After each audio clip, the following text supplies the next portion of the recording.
అదే గ్రామంలో శ్రీ ఆంజనేయ స్వామి దేవాలయ ప్రాంగణం నందు పునః ప్రతిష్ట కార్యక్రమాలు జరపబడు.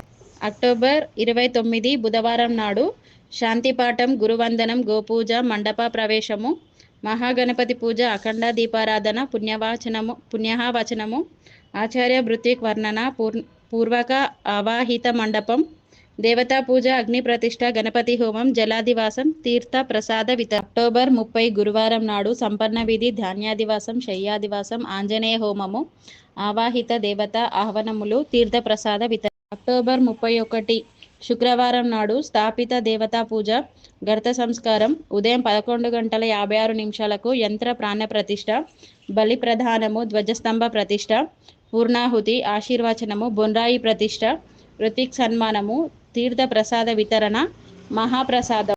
కావున భక్తులందరూ అధిక సంఖ్యలో పాల్గొని కార్యక్రమాన్ని విజయవంతం చేయగలరని గుడి కమిటీ సభ్యులు కోరడం జరిగింది.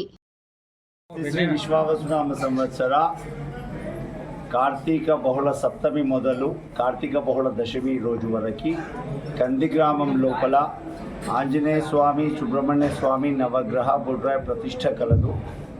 అంగరంగ వైభవంగా భద్రాచల రాముడి ఆశీస్సులతో ఇక్కడ కంది గ్రామస్తుల సమక్షంలో ఆంజనేయ భక్తులందరూ కూడా కలిసేసేసి ఆంజనేయ స్వామి ప్రతిష్ట 31/10/2025 రోజున ఉదయం 11:56 ప్రతిష్ట జరపబడుతున్నది.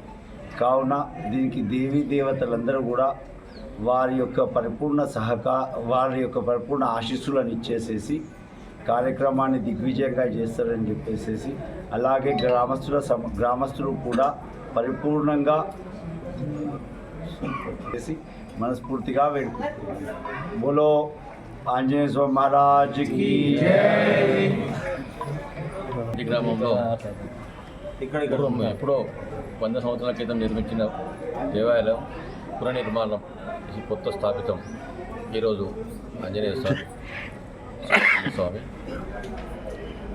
మిగతా శనేశ్వరుడు, బొట్రాయి, మిగతా దేవతలందరూ ఇక్కడ స్థాపితమైంది కాబట్టి మా గ్రామస్తులంతా చిన్న పెద్ద అందరూ క్షేమంగా ఉండాలని కోరుకుంటూ, ఆ భగవంతుని కోరుకుంటూ, ఆంజనేయ స్వామిని కోరుకుంటూ జై శ్రీరామ్.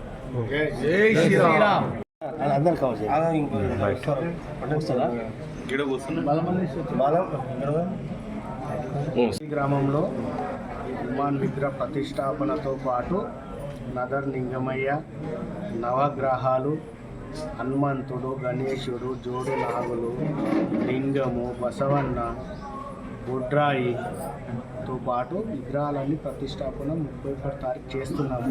దీనికి గ్రామ పెద్దలు అందరూ మాకు సహకరిస్తున్నారు.